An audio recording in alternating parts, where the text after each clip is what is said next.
2020 will probably go down in history as the year that the world fundamentally changed. And being in the restaurant industry and the hospitality industry as a whole, I mean, it's taken such a big knock.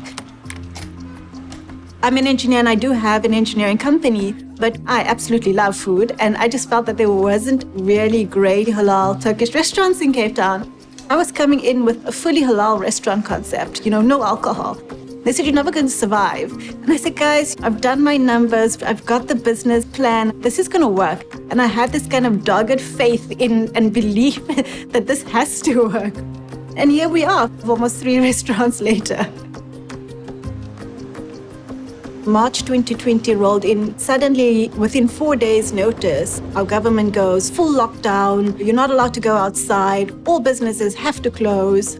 We don't have huge margins in the industry. We don't have the ability to sustain all the expenses. And I go, where are we going to fund staff salaries from? A lot of our staff are women in the restaurants and they're single-headed households. And, it's not just like, we're going to let the staff member go. It's like, I'm going to let this person go, but then what happens to the entire family, right? Because she's supporting everybody. Financing has been a big challenge. There's all this promise of government grants and funds to help survive. We applied for every bit of money and didn't get it. We weren't able to open for customers. We weren't able to see people in the restaurant and give them that experience.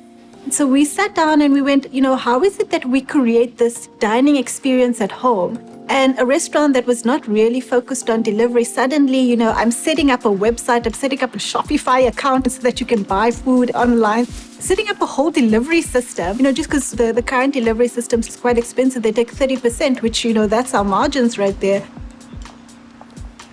The hardest thing as an entrepreneur is that you didn't do anything wrong, right? It was literally you were a victim of an environmental cause. We tried to, cut as much as possible in the most humane way possible.